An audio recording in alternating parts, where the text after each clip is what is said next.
Buenos días a todos. Espero que se encuentren bien. No sé si alguien me podría publicar ahí en el chat si me están escuchando, por favor. Muchas gracias, Aurora.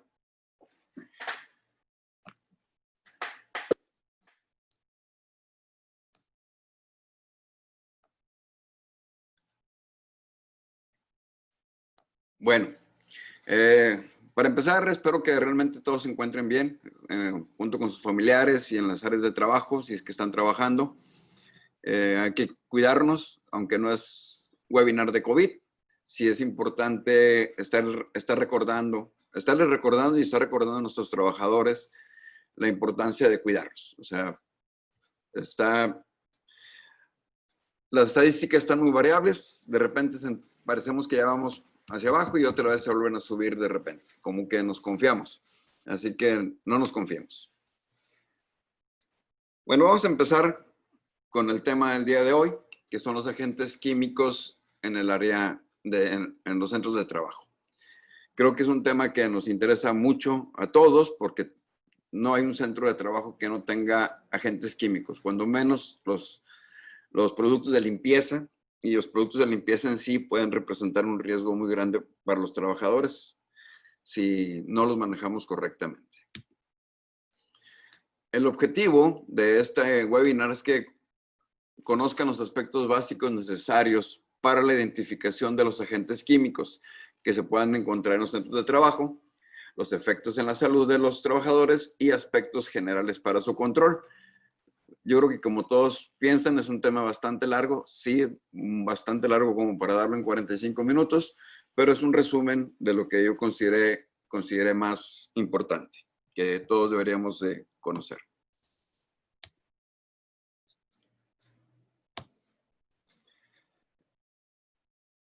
La norma que regula a los agentes químicos en nuestro país es la norma 010 STPS 2014 y el nombre es Agentes Químicos Contaminantes del Ambiente Laboral, Reconocimiento, Evaluación y Control. Aunque realmente se enfoca mucho al reconocimiento y evaluación, la norma 10, esta norma en conjunto con la norma 005 es la que nos va a establecer algunas medidas de control. Es muy importante buscar otras fuentes de información porque al final de cuentas realmente la norma lo que busca es establecer los límites máximos permisibles de exposición a los trabajadores. Como definición, la misma norma considera los agentes químicos contaminantes del ambiente laboral aquellas sustancias o mezclas capaces de modificar las condiciones ambientales del centro de trabajo que por sus propiedades, concentración, nivel y tiempo de exposición o acción pueden alterar la salud de los trabajadores.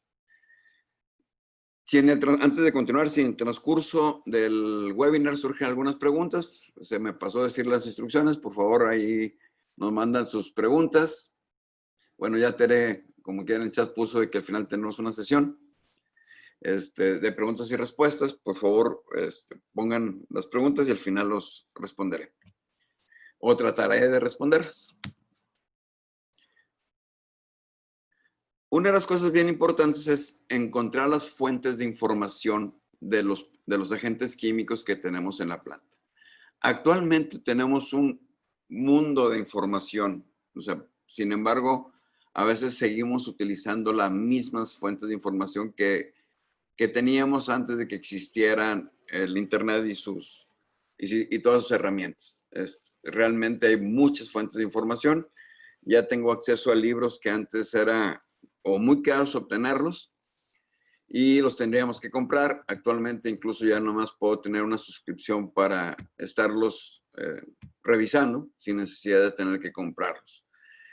Claro que hay algunos que vale la pena comprarlos, pero pues eso ya depende del presupuesto que tengamos cada uno de nosotros.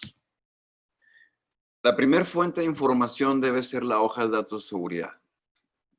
HDS o Safety Data Sheet en inglés. Ahí todavía quedó la M de cuando era Material Safety Data Sheet. Con el sistema globalmente armonizado, pues desapareció la M, pero al final de cuentas es la misma información, que es información de seguridad e higiene necesarias para poder manejar de forma segura las sustancias químicas. ¿Quién las elabora? Son elaborados por el fabricante del producto. Con la norma 018, estamos muy tentados a que si el proveedor no me ha entregado las hojas de datos de seguridad con el nuevo formato, queremos hacerlas. Es una responsabilidad del fabricante y del distribuidor del producto que nos entreguen las hojas de datos de seguridad con el nuevo formato. En auditorías es muy frecuente que nos topemos con hojas de datos de seguridad del anterior formato. En automático sería una sanción por parte de la Secretaría del Trabajo en caso de una inspección, y se aplicaría no al productor o al distribuidor, se aplica al centro de trabajo, porque está utilizando una hoja de datos de seguridad que no cumple con lo establecido en la norma 018. Entonces, el fabricante o su distribuidor es el que nos está obligado a entregarnos las hojas de datos de seguridad. Si nosotros somos fabricantes de productos químicos, nosotros estamos obligados a hacer esas hojas de datos de seguridad. Deben ser proporcionadas por los distribuidores al consumidor final, ¿sí? Depende del volumen que manejemos. Es una obligación legal contar con ellas en las áreas de trabajo. No hay un formato específico. Puede cambiar, lo que no puedo alterar es el orden.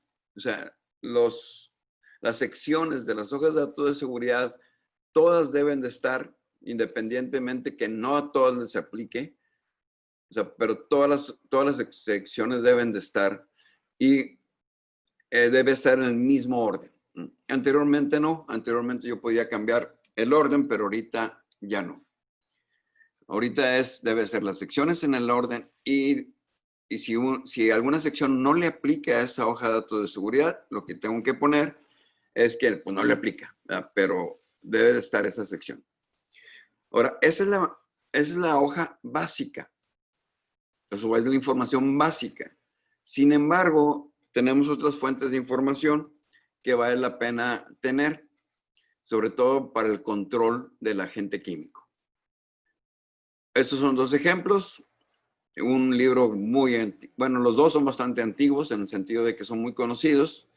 El de NIOSH y el Paris Industrial Hygiene and Toxicology. El Paris es muy caro, o sea, realmente son varios volúmenes. Pero sí lo encuentran en alguna aplicación en donde ustedes pagan una cantidad mensual y lo pueden consultar. En NIOSH es un libro bastante, se le llama de bolsillo precisamente porque sí es, aunque no es de bolsillo propiamente, sí es un libro muy útil, trae mucha información, vale la pena tenerlo y es gratis, es la ventaja. Hay en venta, sí lo puedo comprar, sí, pero también hay la versión gratuita. Y en la versión gratuita, en la página de la CDC lo pueden bajar. Bueno, en la página de NIOSH, NIOSH pertenece a CDC, lo pueden bajar y ya sea que lo bajen a la computadora o lo bajen en PDF, en la computadora lo pueden bajar como HTML, cualquiera de las dos. Si lo bajan en PDF, lo pueden bajar como si fuera una aplicación. Y también venden aplicaciones para tener el celular. ¿Cuál es la ventaja entre bajarla gratuita o comprar una aplicación? Pues la forma de buscar el producto. Esa es la única diferencia. La información es exactamente la misma. Es más, yo les recomiendo más o tener los dos. Si tengo para comprar la aplicación y aparte tengo para tener el NIOSH, pues es mejor. ¿Por qué? Porque a veces la aplicación, de repente hay algunos desarrolladores que se quedaron en versiones anteriores y no la están actualizando. Ese es un problema. ¿Qué efectos van a tener los agentes químicos en los trabajadores? Pues va a variar. Aquí tenemos en la imagen una persona que estaba pintando el vehículo y por no tomar las medidas de seguridad, va a dar con el médico de la planta. Aquí es muy importante la función del médico, porque algunos de los síntomas que podemos tener, los signos y síntomas que podemos tener por los agentes químicos pueden simular una enfermedad general. Y por lo tanto, todos los médicos que están en una empresa, pues deben de hacerse la pregunta de cuál es tu puesto, ¿sí? Para poder saber qué agentes está expuesto y que en un momento dado puede relacionar su cuadro clínico con los agentes a los que está expuesto y descartarlos. Y en caso de que se descarte, pues entonces ya puedo decir que es una enfermedad que no tiene nada que ver con su puesto de trabajo. Esos efectos, pues va a depender de una cosa. Los productos químicos los tenemos en la planta. O sea, los productos químicos ahí están. Yo necesito que el trabajador tenga una exposición a esos productos químicos. Si no hay exposición, nunca va a poder tener los efectos. Los efectos se van a dar cuando hay exposición. Se los comento porque muchas veces tenemos un almacén de productos químicos donde todos los productos químicos están envasados y no hay forma de que salgan vapores, humos, etcétera. Y la gente dice, es que es muy peligroso entrar ahí. Pues sí, sí hay un peligro. De hecho, el producto químico en sí es peligroso. El riesgo empieza con la manipulación. Y dice, porque entro, está peligroso, espérame, si está sellado, no vas a tener exposición. A diferencia, por ejemplo, de lo que ocurre con la gente que lo utiliza en las áreas de trabajo. Ahí la exposición es mucho mayor. Entonces, tenemos que capacitar a nuestra gente para decir cuándo hay una exposición y cuándo no hay una exposición. A menos de forma de trabajo. En un almacén, la mayor parte de las exposiciones van a ser de forma accidental. O sea, algún montacargas va y le pega a un tote o a un tambor, o se les cae el tambor con la manipulación y se derrama, entonces ahí sí habría exposición. O sea, pero es indispensable que exista la exposición. ¿Cómo va a entrar el producto químico a nuestro cuerpo? Una de las formas más comunes es la inhalación.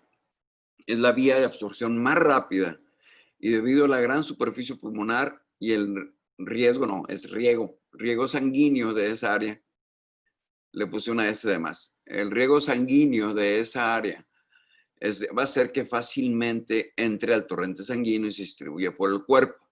Entonces, la inhalación se considera la vía de entrada más peligrosa que hay, pero va a depender de del producto químico y cómo manejo el producto químico. La otra es el contacto con la piel. La absorción depende de las características del producto y de las condiciones de la piel. Tomen en cuenta que hay productos que fueron hechos para absorberse a través de la piel. Y hay productos que van a tener una absorción por inhalación y a través de la piel. O sea, van a tener las dos vías de entrada al cuerpo. Y cuando hago la evaluación, frecuentemente nada más estoy evaluando una vía de entrada, que es la de inhalación. No estoy evaluando la vía de piel. Y aquí es bien importante en la piel, pues el uso del equipo de protección personal cuando así se requiere, como quiero hablarnos un poquito más al final. La ingesta, por lo general, es de manera accidental y se debe principalmente a contaminación. Ahora con el COVID, una de las cosas buenas que ha traído el COVID es que tenemos que lavarnos las manos, pero era muy frecuente o es muy frecuente. No sabría decirles si ahorita siguen los trabajadores teniendo esas prácticas o malas prácticas de que terminan del trabajo y se van a comer sin lavarse las manos.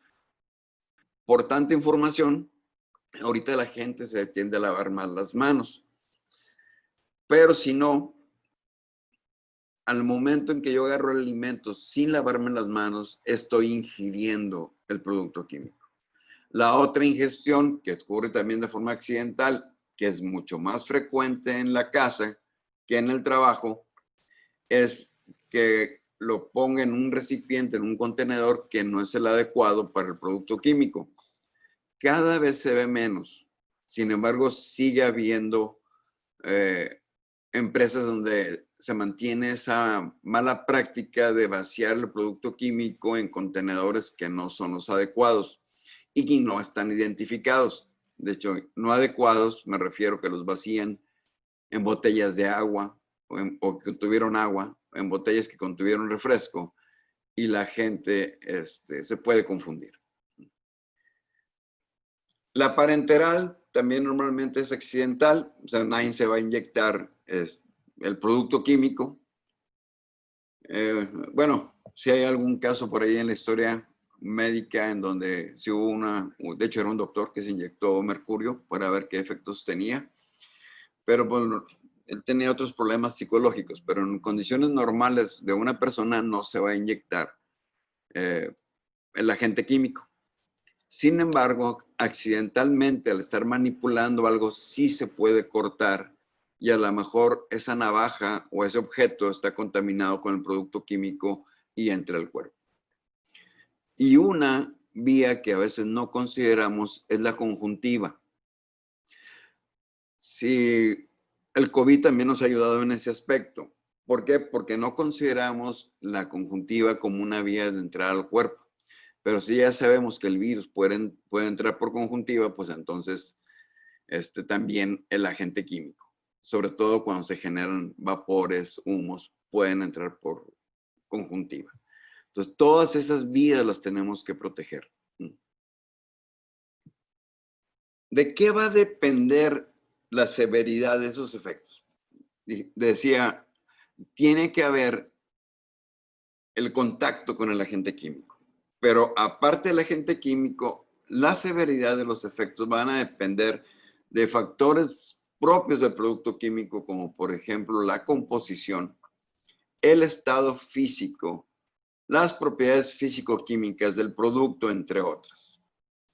Del estado físico, si consideramos que la vía inhalación es la más peligrosa, el estado físico del agente químico más peligroso es aquel que se encuentra en vapores o en gases. Ya sea gas, la única diferencia entre un vapor, un gas, humos, es que el gas es su estado natural. En cambio, el vapor es porque alcanzó la temperatura para empezar a emanar vapores. Y los humos, pues muchas veces depende del proceso en que lo estoy sometiendo. Otro factor importante son los factores relacionados con la exposición. La dosis que recibe el trabajador, la concentración del producto y la ruta de exposición. La dosis tiene que ver mucho. Creo que todos hemos tomado medicamentos y dice dosis y el médico nos da una cápsula cada 6 horas. La dosis tiene que ver con la cantidad y con el tiempo, no nada más con la cantidad. O sea, tiene que darse los dos factores, el tiempo y, y la cantidad. Y está relacionada con la masa en la que se va a distribuir. Por eso, cuando vamos a consultar, en los niños chiquitos, siempre los pesan. Los bebés, niños chiquitos, normalmente casi hasta los 10, 11 años los siguen pesando para ajustar la dosis de acuerdo a la masa del paciente. Igual pasa con nosotros. Aquí en adultos normalmente no los pesamos, deberíamos de pesarlos, pero agarramos un peso promedio que es de 70 kilos. Y la verdad, ¿cuánta gente pesa 70 kilos? Es la minoría. Ya sabemos que en México tenemos un problema de sobrepeso y obesidad increíble. Así que la mayor parte de la gente está más de 70 kilos. Y a veces no los consideramos.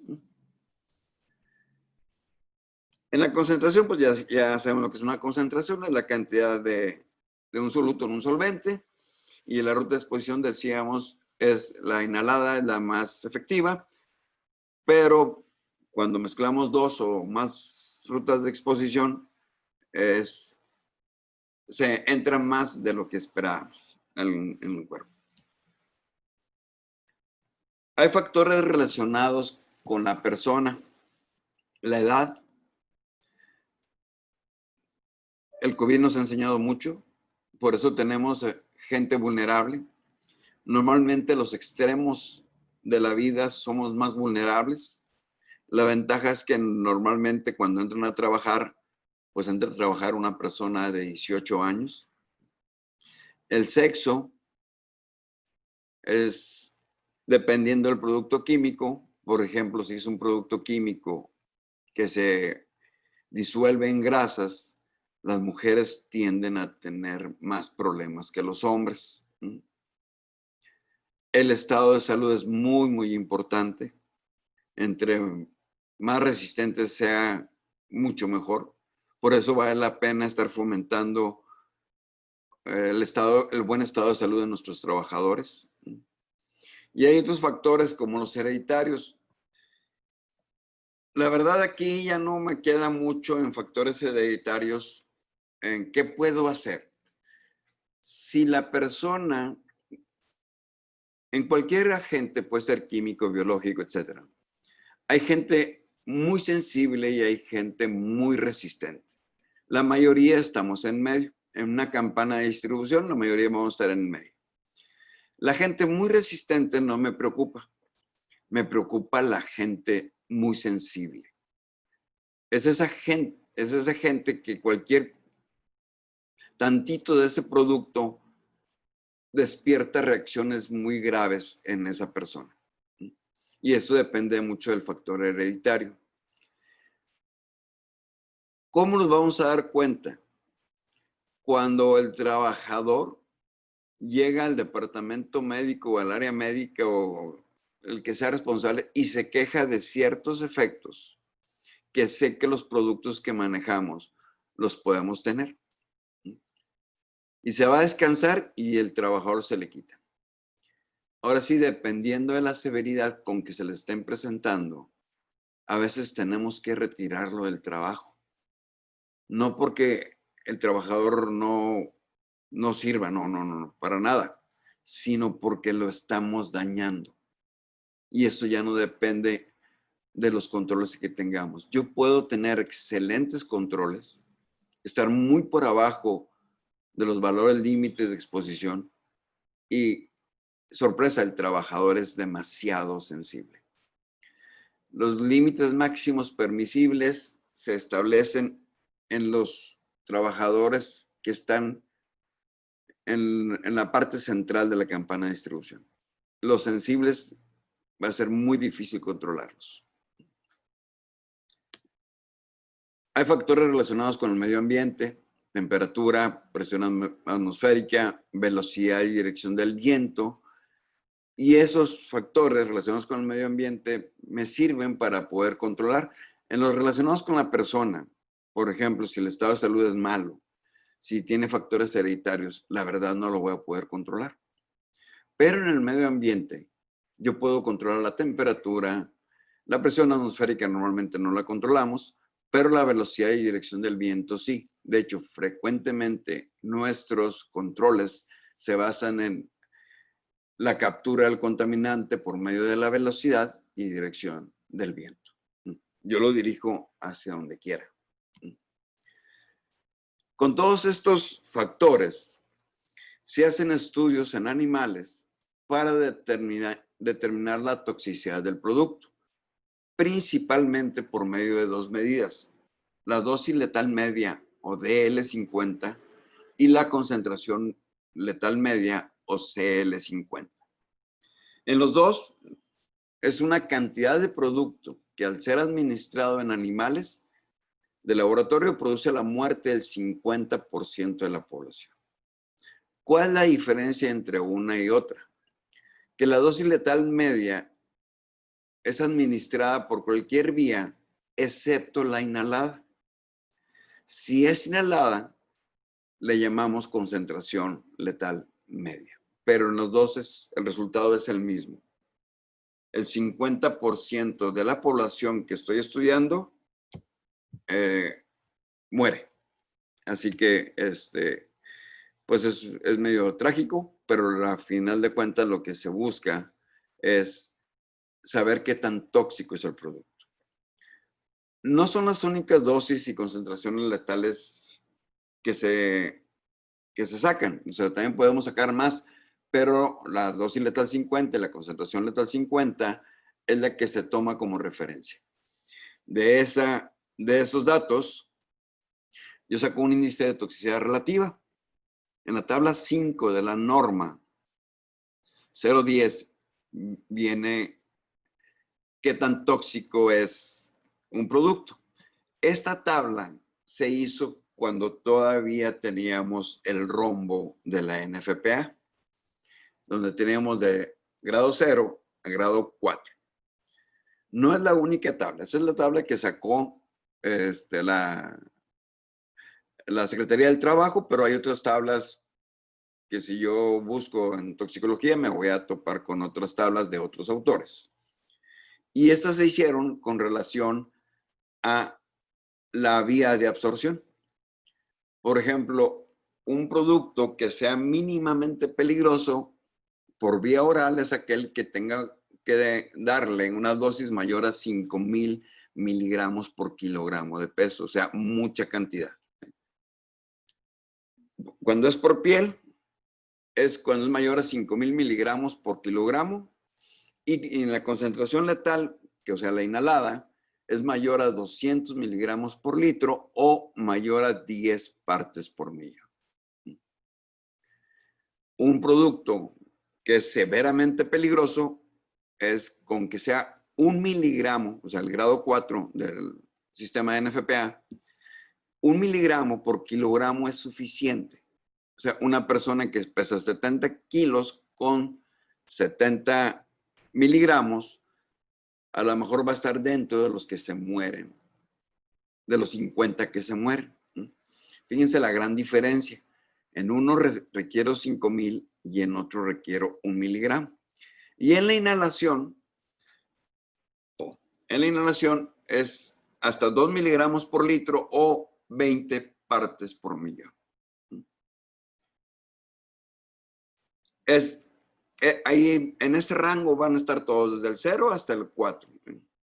Si vamos a la norma 018 del sistema globalmente armonizado, nos vamos a dar cuenta que ellos manejan otros datos. ¿Por qué? Pues aquí se manejaron de acuerdo a lo que la norma 10 salió cuando todavía estaba vigente el rombo de la NFPA. ¿Cómo voy a encontrar los agentes químicos en el área de trabajo? Los puedo encontrar en forma de gases, vapores, partículas. Las partículas pueden ser sólidas, líquidas, fibras. O sea, ahí depende, una partícula dependiendo del diámetro, de la relación de diámetros. Y decíamos, el problema es principalmente lo que entra a la vía aérea. Sin embargo, un gas se puede absorber por piel. Un vapor se puede absorber por piel. Me preocupan mucho los solventes, porque los solventes los tenemos en todas las áreas de trabajo. Ya sea porque pinto, le doy mantenimiento a los equipos, etc. Y los solventes tienen la característica que se absorben por conjuntiva, se absorben por vapor y se absorben por piel. Y cuando hacemos la evaluación de la gente en el ambiente laboral, sorpresa, la única que estoy evaluando es la vía o lo que está en el medio ambiente, en el aire. Y es la vía de inhalación. Pero no puedo evaluar lo que está entrando por conjuntiva, lo que está entrando por piel. De hecho, hace muchos años me tocó un caso muy interesante de una persona que presentaba signos y síntomas de intoxicación por solventes. Y lo curioso es que teníamos niveles muy por abajo del límite máximo permisible. Lo que hacía este trabajador una vez que terminaba, de hecho, lo hacía varias veces en el día, cuando se iba a comer y cuando salía. Al terminar de trabajar, se iba, bueno, o al irse a comer, se iba a lavar las manos con solvente. Entonces la persona se estaba intoxicando con solvente. Y luego ya se lavaba con jabón, pero al final de cuentas, pues para empezar, el jabón muchas veces no retira el solvente. Entonces esta persona se estaba intoxicando por vía cutánea, por vía digestiva, pues contaminaba su comida, y lo que alcanzaban por vía inhalada. Hay otra experiencia, es así, tengan mucho cuidado cuando manejen solventes o cuando manejen algún producto. Había un trabajador que utilizaba mucho la mascarilla, de hecho era el trabajador que más tiempo utilizaba la mascarilla, manejaba mucho solvente en la planta. Y después otro compañero me dice, yo siempre lo ponía de ejemplo porque siempre traía la mascarilla y le digo, y me dice, ¿sabes cómo está usando la mascarilla?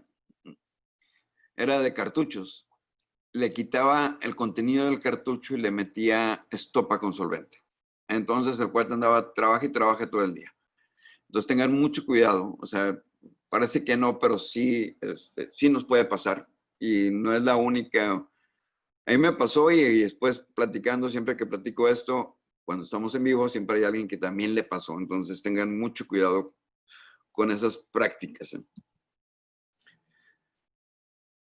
Ahora vamos a evaluar la exposición. Esa no la hacemos nosotros. Sí la puedo hacer yo, o sea, sí la puedo hacer internamente. Si los que tomaron el webinar de ruido, hubo una pregunta que me dijeron, ¿vale la pena comprar los equipos para evaluar ruido internamente? Y yo les dije, sí, sí vale la pena. ¿Por qué? Porque yo puedo establecer medidas. ¿Vale la pena comprar los equipos para evaluar la exposición de agentes químicos en el área de trabajo? Yo les diría, depende. Depende qué agentes químicos. Porque una cosa es muestrear y otra cosa es analizar la muestra. Y el muestreo no es problema porque yo compro la bombita, compro los equipos. El problema es, ¿tengo la capacidad de realizar el análisis? Si la respuesta es no, no vale la pena comprar equipos. Si la respuesta es sí, entonces sí valdría la pena comprar equipos. ¿Tienen algún valor legal esos resultados? La respuesta es no. O sea, porque tienen que ser realizados por un laboratorio autorizado. Entonces, ¿para qué me sirve? Para poder establecer medidas y evaluar la eficiencia de las medidas que yo estoy poniendo independientemente del resultado del laboratorio. Si aquí voy a estar limitado en cuanto a que si tengo la capacidad de realizar el análisis, pues voy a tener que depender del estudio que me haga el laboratorio. ¿Qué laboratorio debo utilizar? Un laboratorio que se encuentre acreditado y aprobado. O sea, acreditado por la Entidad Mexicana de Acreditamiento, la EMA, y aprobado por la Secretaría del Trabajo y Previsión Social. O sea, debe de tener los dos puntos, la acreditación y la aprobación. De hecho, la Secretaría del Trabajo, un requisito para que puedan entrar es que ya esté acreditado. Y hay una cosa bien importante, a lo mejor sí lo tienen, pero resulta que a lo mejor ya se venció. Entonces, hay que estar bien seguros que realmente están vigentes. Deben de seguir el procedimiento establecido. El procedimiento establecido normalmente se publica en la Secretaría del Trabajo y Previsión Social. De hecho, viene normalmente en la norma 10. Lo publica la Secretaría del Trabajo en el Diario Oficial de la Federación. ¿Puedo utilizar un procedimiento diferente al que aparece, al que está autorizado? La respuesta es sí, siempre y cuando yo lo haya sometido a consideración de la Secretaría del Trabajo y la Secretaría del Trabajo me haya aceptado mi procedimiento alterno. Normalmente, los procedimientos alternos también se publican en el Diario Oficial de la Federación. ¿Para qué? Por si algún laboratorio en un momento dado quisiera seguir ese procedimiento y cumple con los parámetros que dio origen a esa aprobación, pues puedan utilizarlo. O sea, ya es relativamente más fácil que a un segundo laboratorio lo autoricen que al primero. En el primero revisan muy estrictamente el procedimiento. Hay otra cosa muy importante con los agentes químicos. Tenemos la norma 10. Sin embargo, la norma 10 no abarca todos los productos químicos que encontramos en el mercado. Entonces, tenemos que levantar las antenas y ver qué efectos tiene ese agente químico en nuestros trabajadores. O sea, tenemos que estar muy al pendientes. Cuando yo manejo un producto químico que no está regulado por la norma 10, yo tengo que poner más atención. Y es donde necesito más información. Creo que todos vieron algún video, si no, pues bueno, ahí lo busquen en YouTube, del diacetilo, si mal no recuerdo, por las galletas Oreo. El diacetilo es un sabor mantequilla, un sabor artificial de mantequilla. Está demostrado que tiene un efecto adverso en la salud de los trabajadores, porque el sabor mantequilla también lo tenemos en las palomitas. De hecho, los efectos negativos se encontraron en una fábrica de palomitas. Y sin embargo, ahorita no tiene un límite máximo permisible. ¿Por qué? Porque no se ha estudiado lo suficiente. Entonces, no porque tenga resultados dentro de los límites máximos, dentro de los límites permisibles o el valor límite de exposición, me va a asegurar que mis trabajadores están bien. Y otra, si un producto químico no está dentro de la norma 10, ¿cuál va a ser mi referencia?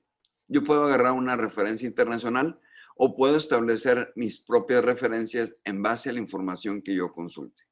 En los agentes químicos todo el mundo trabajamos, desde el departamento médico, para saber cuál es el cuadro clínico que va a presentar, qué órganos son los afectados. El área de seguridad de higiene, en muchos lados la higiene la maneja el departamento médico.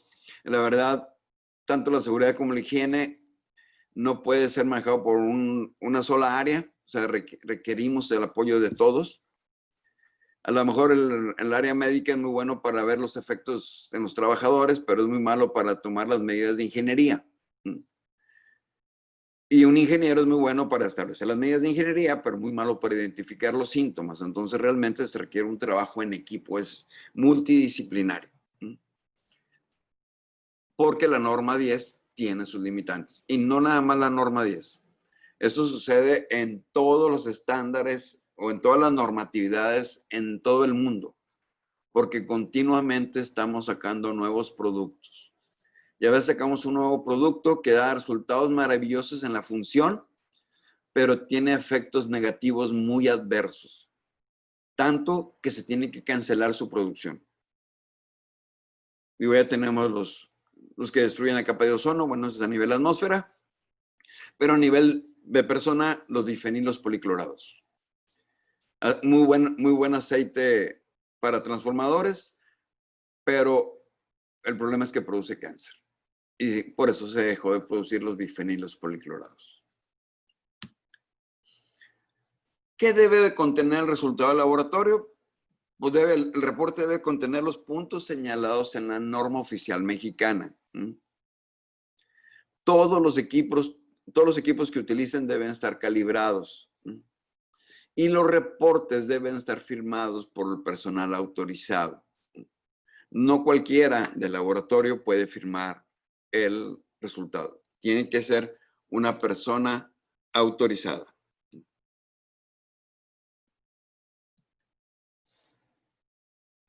¿Qué medidas de control debo de implementar? Miren, en este dibujo, aquí me gusta mucho porque si aquí está la operación y está la fuente de generación. La parte que me interesa proteger, dependiendo del producto químico, es la zona de respiración, la exposición de la piel y la conjuntiva. Esa es la parte.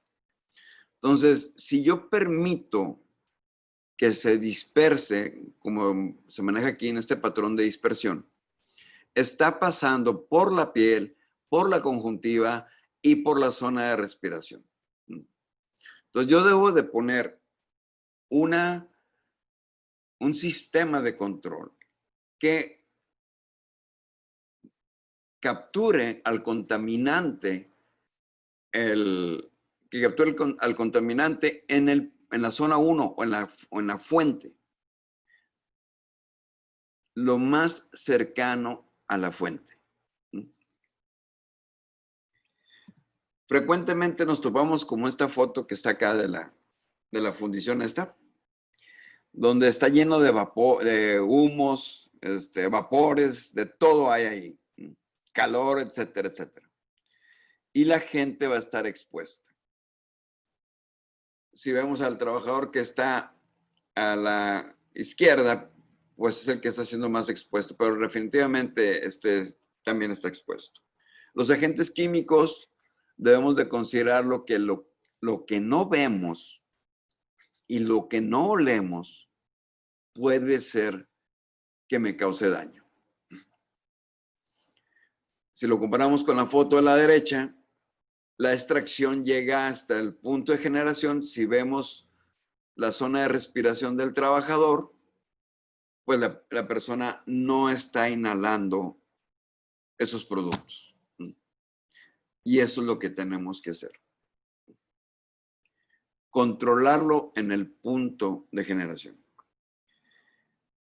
Para esto, ahí es donde entran los ingenieros. Para esto, pues mi sistema de extracción debe de estar bien diseñado, de acuerdo a la velocidad en que se genera el contaminante, las características del contaminante.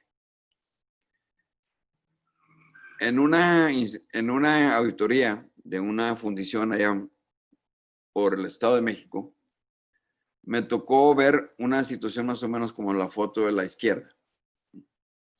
Lo curioso es que cuando revisamos la ingeniería del sistema, era muy bueno.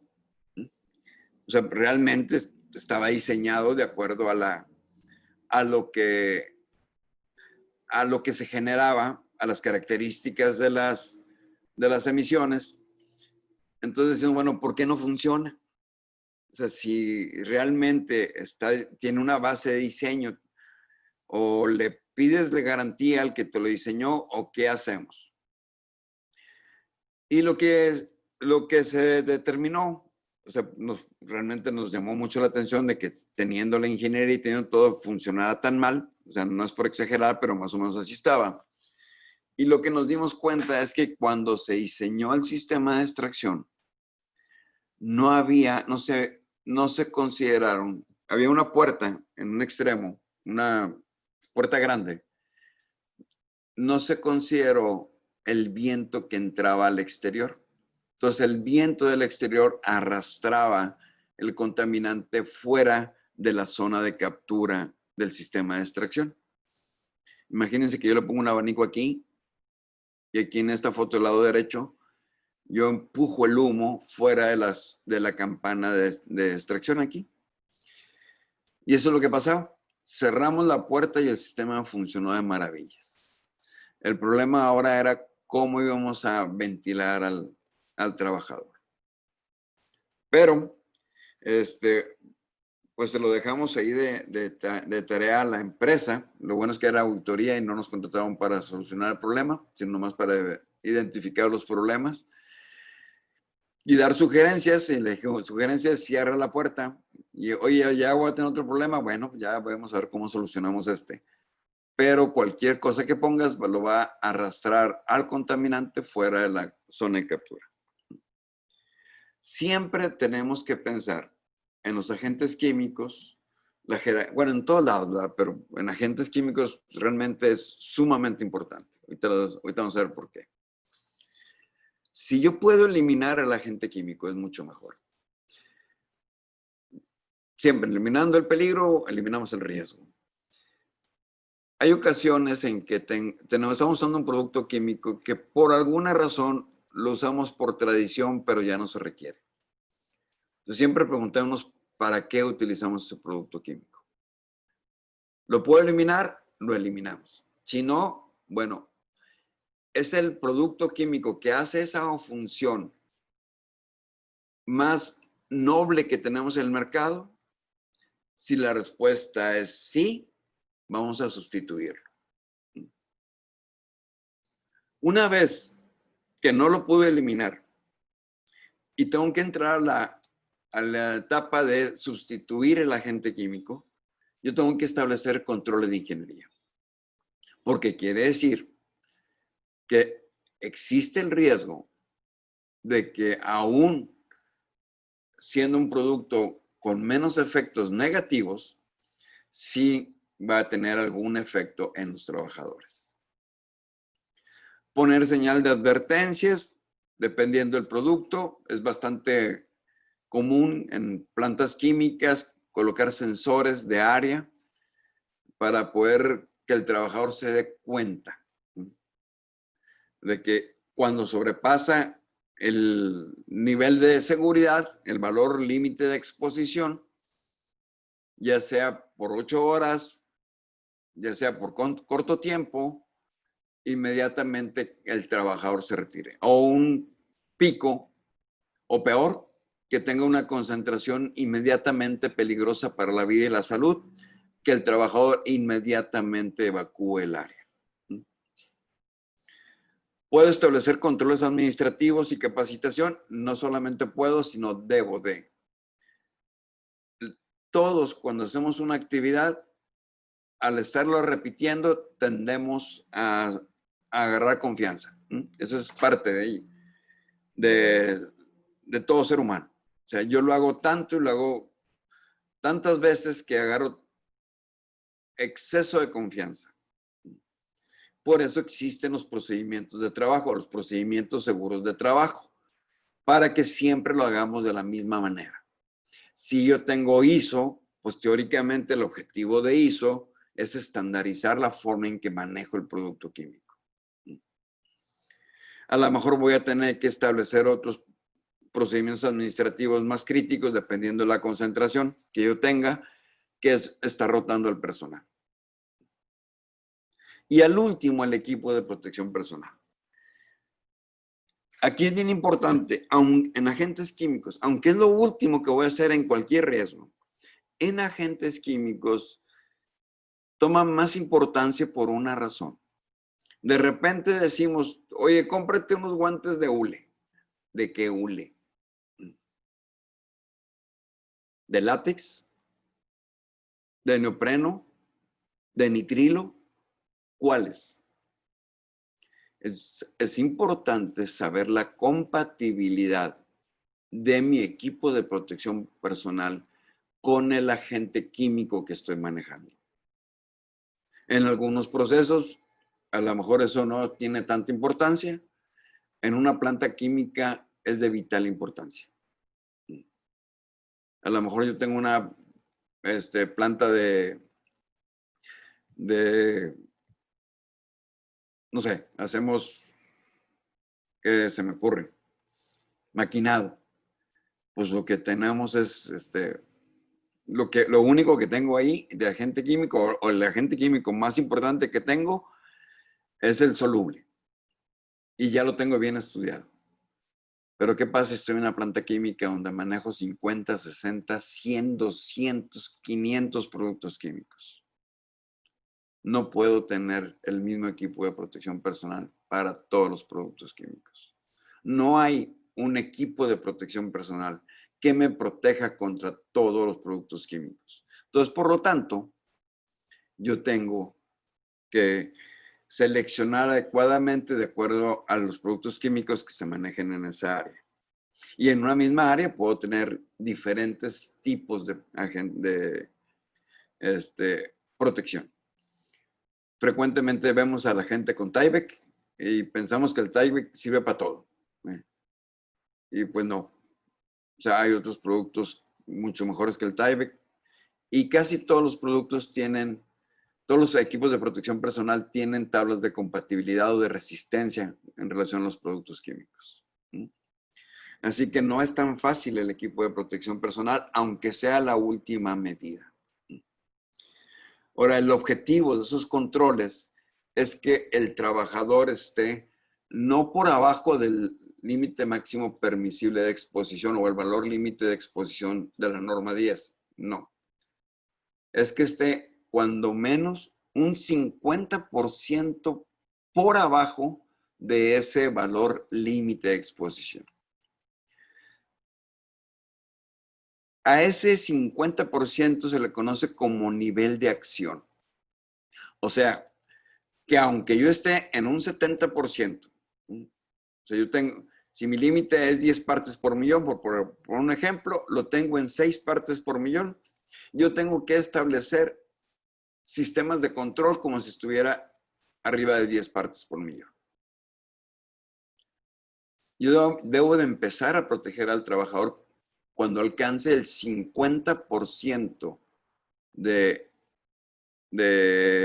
límite máximo permisible. Volviendo al ejemplo de 10 partes por millón, o sea, yo debería estar en 4 partes por millón. No es fácil, ¿eh? Y aún en esos 4 partes por millón, yo tengo que proteger al trabajador. Oye, ya no me lo pide la norma. No, ya no me lo pide la norma. Me lo pide mi conciencia. Acuérdense que tenemos gente sensible y no sabemos qué tan sensible es. Ahora, si yo no lo quiero hacer y el trabajador se enferma, o sea, no lo hago porque la norma me dice que pues yo estoy abajo del 50% del valor límite de exposición y por lo tanto pues ya no tengo que implementar medidas. Pues déjenme decirles, aquí hay una tesis de la Suprema Corte de Justicia. Dice, enfermedad profesional de las vías respiratorias se acredita si se demuestra que el trabajador desarrolló sus actividades por un periodo prolongado en un medio ambiente con presencia de polvos o partículas, aun cuando el dictamen en materia ambiental determine que los niveles se encontraban dentro de los límites máximos permitidos por las normas oficiales mexicanas. Igual pasa con ruido, igual pasa pues con cualquier agente que yo tenga en el área de trabajo. ¿Por qué? Porque se considera el periodo de exposición. A la susceptibilidad personal, por eso les decía, si yo tengo un trabajador susceptible, por favor, no lo expongan porque lo están dañando. No importa las medidas que le ponga la persona, es muy susceptible. Así que hay que tener mucho cuidado.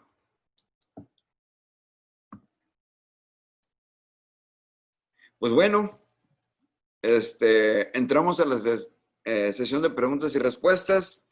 Aquí les dejo mi correo, por si alguien quiere contactarme por alguna razón, alguna duda que tengan, pues con toda confianza, por favor.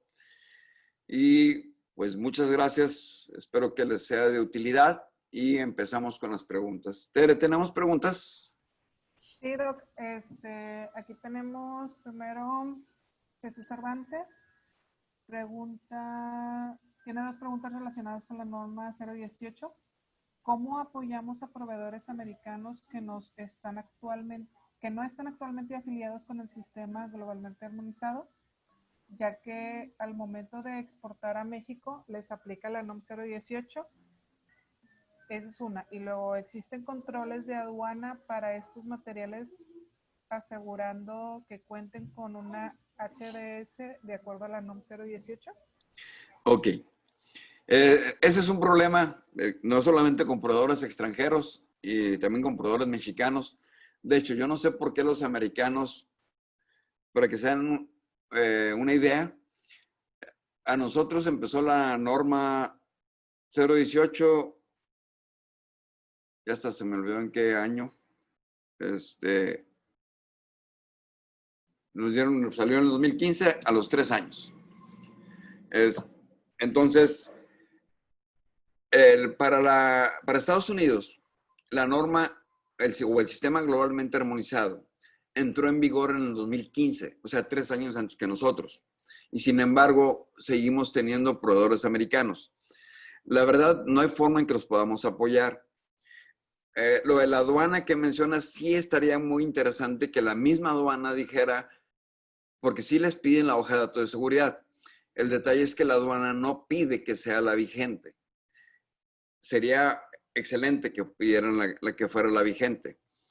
Si yo lo estoy importando, si yo como empresa estoy importando directamente ese producto químico, lo único que me queda es exigirle. O sea, realmente. Y la única forma de exigirle es a través del contrato. Si no me cambias la hoja de datos de seguridad, ya no te voy a comprar.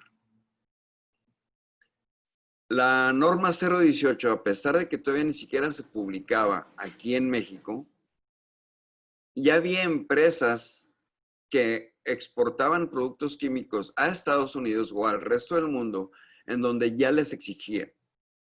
Y empresas regiomontanas.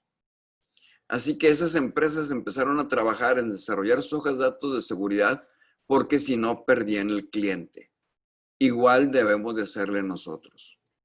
Y otra medida que podemos poner en el contrato es decir, bueno, ok, vamos a suponer que ese producto químico me lo hace especialmente esa compañía para mí y no hay otro proveedor y no quiere adecuarse. Primero, yo lo puedo reportar ante la OSHA. El problema es que si lo clausura me pega a mí, pero no está cumpliendo él con su normatividad en Estados Unidos. Eso es un hecho, ¿eh? Estas empresas no están cumpliendo con la normatividad en Estados Unidos. La otra es, ok, te voy a aceptar el producto con esa hoja de datos de seguridad, pero si la autoridad mexicana me aplica una sanción, yo te voy a aplicar esa sanción más gastos administrativos. A veces no queremos llegar a esos extremos. Les voy a decir una experiencia que tuve que no es relacionada con productos químicos, pero no necesariamente con la norma 10, ni con las hojas de datos de seguridad. Llegaba un transportista que frecuentemente tenía derrames porque sus mangueras, sus conexiones, las mangueras, nosotros teníamos mangueras, pero él ponía parte de sus conexiones de la pipa, estaban en malas condiciones. Entonces, por más empaque que le pusiéramos, teníamos fuga. Ya hasta poníamos charolas, ¿verdad? El problema lo resolvimos cuando dijimos, ¿sabes qué? La charola se contamina con el producto y para que esa charola yo la pueda reutilizar, yo tengo que establecer un procedimiento ante la Secretaría de Medio Ambiente porque pasa a ser residuo peligroso. Me estás generando un residuo y te voy a cobrar la disposición del residuo, la disposición de la charola, si no corriges tus conexiones. ¿Cuántas veces lo hicimos? Yo creo que en una semana resolvimos el problema. Se lo cobrábamos tipo americano. La ventaja es que estamos en Laredo. Entonces, bueno, en Nuevo Laredo. Pero era compañía americana, le digo, así que pues tú estás acostumbrado a que me vas a pagar el traje, me vas a pagar la charola, me vas a pagar la disposición, me vas a pagar la mano de obra, y era la forma en que los obligamos a que cambiaran sus conexiones. Y era una compañía americana. ¿Y por qué no cambiamos de compañía? Porque la verdad no era tan fácil cambiar de compañía. Entonces podemos toparnos con eso, pero a todas las empresas les duele que le cobre su ineficiencia. Entonces eso es lo que podemos hacer. La siguiente, Tere. Claro, la siguiente es que si los rombos del sistema globalmente armonizado reemplazaron la NFPA. La respuesta directa y sencilla es sí. Efectivamente, el sistema globalmente armonizado reemplazó al rombo de la NFPA. Mis tanques de almacenamiento, mis tambores, mis contenedores en general ya deben estar identificados con el sistema globalmente armonizado. ¿Puedo utilizar NFPA? Sí, sí lo puedo seguir utilizando, pero tendría los dos sistemas operando al mismo tiempo. Mi consejo, ese es un consejo muy personal, pues es no hagamos más duro el cambio. O sea, cambiemos inmediatamente. O sea, voy a durar con el rombo y con el sistema globalmente armonizado durante 6 meses, durante un año, y luego lo voy a ir quitando. Pues, la verdad, la gente va a seguir utilizando el rombo porque, primero, porque ya tenemos muchos años de estarlo utilizando, y segundo, porque está más bonito. La verdad, está más bonito el rombo. Pero el que brinda más información es el sistema globalmente armonizado. O sea, porque no nomás tengo el pictograma y un número. Tengo el pictograma, el número y la descripción de los riesgos y las medidas que debo de tomar. Por eso es mejor el sistema globalmente armonizado.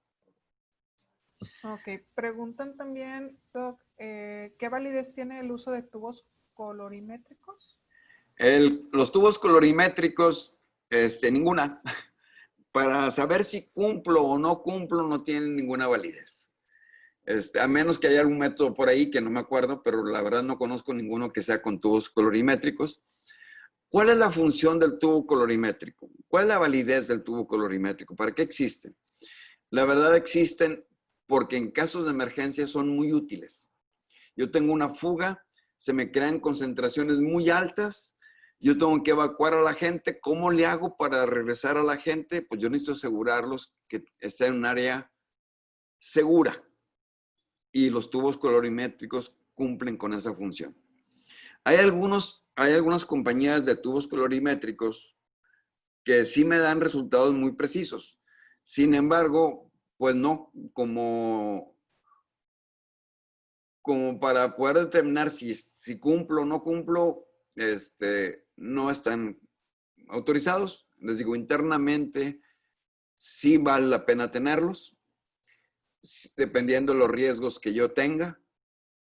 ¿Por qué? Porque sí son caros, dependiendo del producto, pero normalmente sí son caros, tienen vencimiento, y si no tengo muchas emergencias, que es lo que buscamos, por eso trabajamos, normalmente, digo, a mí me pasaba de que los tubos colorimétricos los venía destruyendo en entrenamientos. O sea, pues tenemos que enseñar a la gente, a la brigada, cómo utilizar un tubo colorimétrico. No siempre estamos en planta.